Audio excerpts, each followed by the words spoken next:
GB tapes, and we recognised them as being our tape. You know, and then it became a really big story in the American press about, you know, KGB. These are the methods used, you know, to what will lead to the Third World War.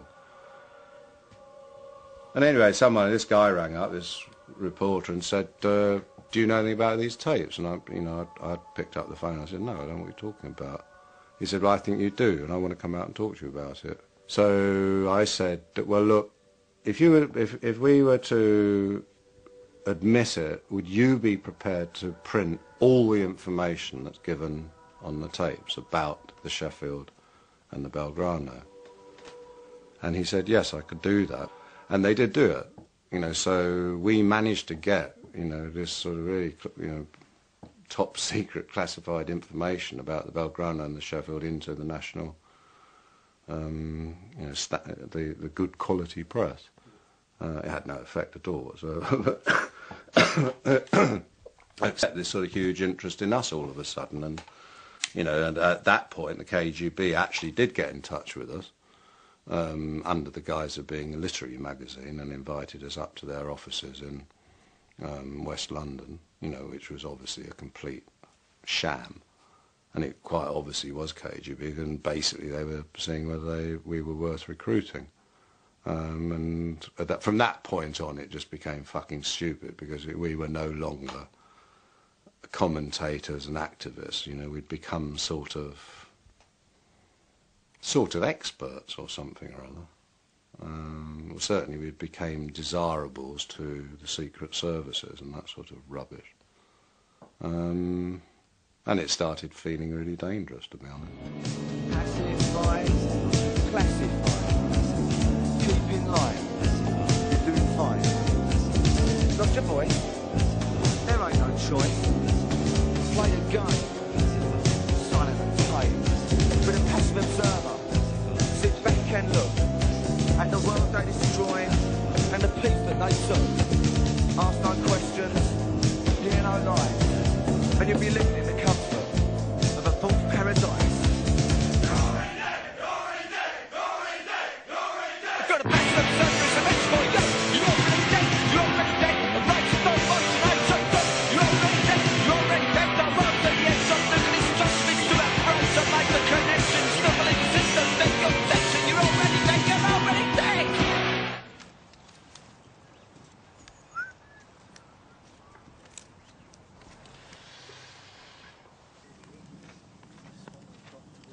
There are flames anyway, so it's looking better.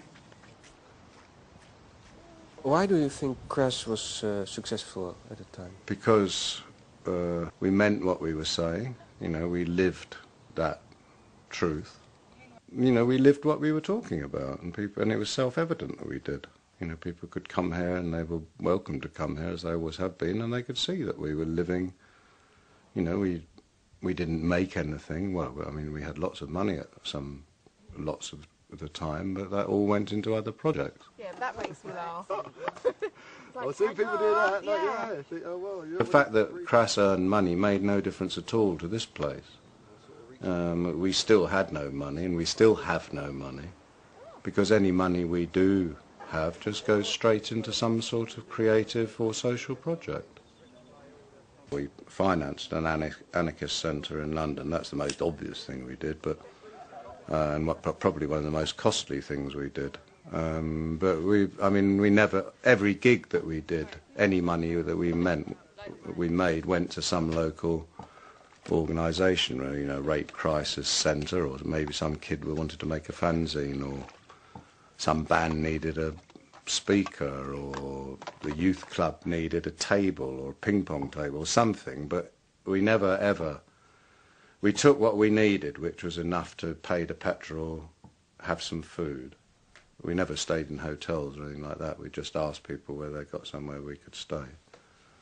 And we always used to come back devastatingly broke, although a lot of money had been made. Jimmy Percy from Sham 69 was working with Polydor, and it was a thing he was going to do called Percy's Package. So we'd already decided, fuck you, we're doing all right on our own, yeah, Crass Records, we're doing fine, thanks. Let's go and see what they've got to offer. So we go in there, and of course it's the guy shows us in, and there's the guy behind his desk with a big bowl of flowers and all the drinks, da-da-da. I'm like, yeah, don't worry. And this drink arrives from this guy, I'm like, ooh. And he goes, now, I can market your revolution.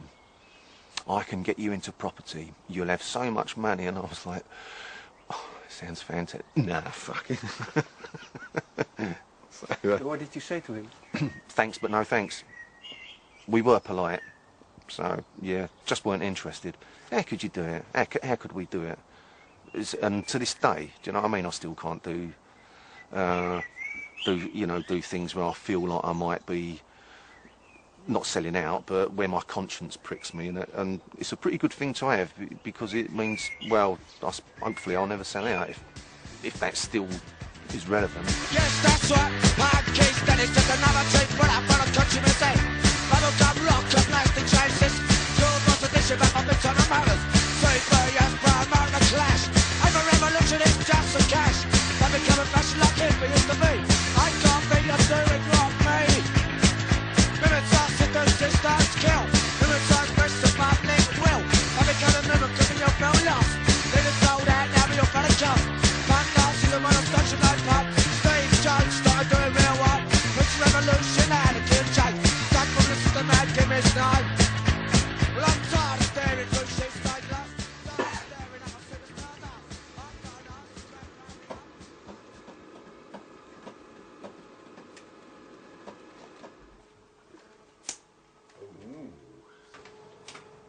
Oh, that's beautiful.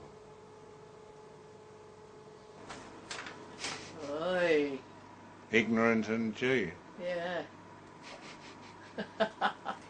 God. Romantic, even. Oh, the master's still up. Mm. That's Joy. Bron, Run. me, and Nima.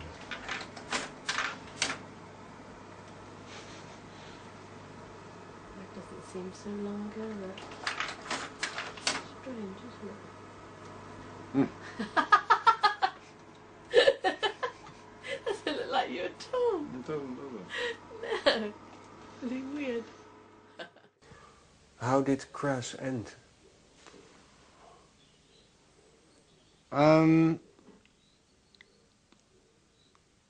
I think there was a schism developing. Well, I don't think, I know there was.